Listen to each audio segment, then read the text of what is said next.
সব জল্পনা কল্পনার অবসান ঘটিয়ে অবশেষে স্বদেশের মাটিতে পা রেখেছেন বাংলাদেশ জাতীয়তাবাদী দল বিএনপির ভারপ্রাপ্ত চেয়ারম্যান তারেক রহমান।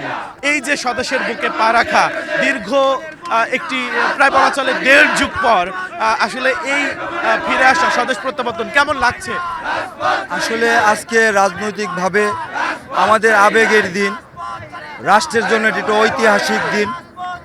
পৃথিবীর ইতিহাসে আমাদের নেতা বাংলাদেশ জাতীয়তাবাদী দলের ভারপ্রাপ্ত চেয়ারপারসন, প্রিয় নেতা, প্রিয় ভাই জনাব তারেক রহমান নির্বাসিত জীবনের দিক থেকে তিনি পৃথিবীতে তৃতীয়তম অবস্থানে আছেন। তিনি এই আপামর দেশের মানুষকে তিনি ভালোবাসা দিয়েছেন, মানুষের কাছে পৌঁছেছেন। একদল কুচক্রী দেশি বিদেশি অপশক্তি আমাদের নেতাকে এই দেশ থেকে নির্বাসিত করার পিছনে সর্বোচ্চভাবে কাজ করেছে। তিনি তার জীবনে ১৭ বছর ৩ মাস ২ সপ্তাহ নির্বাসিত জীবন কাটিয়ে আজকে দেশের মাটিতে পা রেখেছেন। এটি আমাদের জন্য অত্যন্ত আনন্দের ব্যাপার। এক কথায় বলতে যারা বাংলাদেশের জাতীয়তাবাদী আদর্শে বিশ্বাসী, বাংলাদেশি জাতীয়তাবাদী যারা আদর্শকে ধারণ করে, আজকে তাদের জন্য আনন্দের দিন, এক ঈদের মতো লাগছে। আজকে আমাদের প্রিয় নেতা এই বাংলাদেশে পা রাখা মাত্রই আমরা যে সাহস সঞ্চার পেয়েছি, আমার বিশ্বাস আগামী দিনের পথ চলায় গণতন্ত্র পুনরুদ্ধারে নির্ভয়ে এদেশের মানুষকে নিয়ে এই দেশে গণতন্ত্র প্রতিষ্ঠায় সর্বোচ্চ অগ্রণী ভূমিকা পালন করবে। সবশেষে প্রিয় নেতাকে আপনাদের মাধ্যমে সশ্রদ্ধ সালাম জানাই এবং ওনার দীর্ঘায়ু এবং সুস্থতা কামনা করি।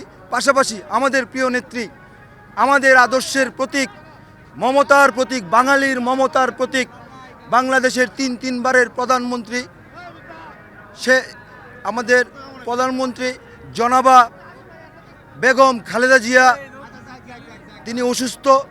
তার জন্য আমরা সুস্থতা এবং দীর্ঘায়ু কামনা করছি। পাশাপাশি আমাদের নেতাকে এই নির্বাসিত এই ১৭ বছর ৩ মাস ২ সপ্তাহ এবং আমাদের নেত্রীর অসুস্থতার পিছনে পৃথিবীর ইতিহাসের সর্বোচ্চ কুখ্যাত নারী মহিলা শাসক শেখ হাসিনা এই জুলাই বিপ্লবের মধ্য দিয়ে পতনের পর তারা দেশ ছেড়ে পালিয়ে গিয়েছে।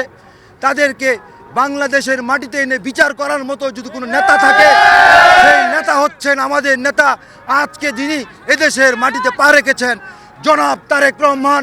উনার প্রতি আমাদের অগাধ আস্থা ভরসা আছে।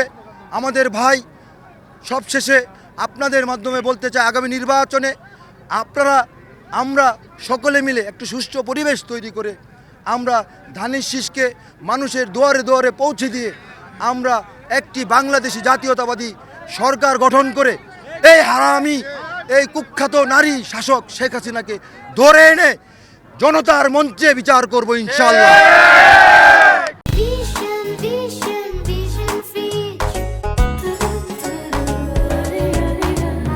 কিন্তু তারেক রহমান এই দেশে ফিরে আসার পরেও যে ষড়যন্ত্র বসে থাকবে না, থেমে থাকবে না এবং বিভিন্ন প্রকার চ্যালেঞ্জ রয়েছে, সেই চ্যালেঞ্জগুলো আসলে ওভারকাম করার জন্য কতটুকু প্রস্তুতি নিয়ে এসেছে তারেক রহমান, আপনি কি মনে করেন? আসলে জি, ধন্যবাদ আপনাকে।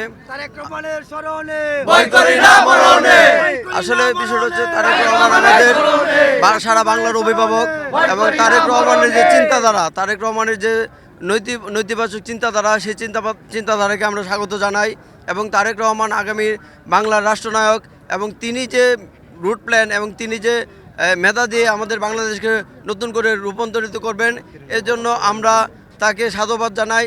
সেই সাথে তিনি ৩১ দফা যে কর্মসূচি হাতে নিয়েছেন, সেই ৩১ দফা বাস্তবায়ন করলেই আমাদের বাংলাদেশ একটা সোনার দেশে পরিণত হবে এবং আমাদের এই দেশের যত নির্যাতন নিপীড়িত হয়েছে আমাদের জাতীয়বাদী আদর্শ, আমাদের জাতীয়বাদী সৈনিকেরা, সেই সাথে আমি আরেকটি কথা বলতে চাই যে আমাদের নেতা জনাব তারেক রহমান যে নির্বাসিত ছিলেন, তার ভিতরে যে চেতনা, তার ভিতরে যে উদ্ভাসিত হয়ে আমাদের বাংলাদেশে তিনি আসতেছেন এবং তার দেশকে সে পুনরুদ্ধার গঠন করার জন্য আমরা ছাত্রদল যুবদল পাশে আছি এবং আমাদের নেতা জনাব তারেক রহমানের যে আগ্রাসী ভূমিকা রাখবেন, সেই আগ্রাসী ভূমিকাকে আমরা সাধুবাদ জানাই এবং আমাদের দেশকে সোনার দেশে পরিণত হবে ইনশাআল্লাহ।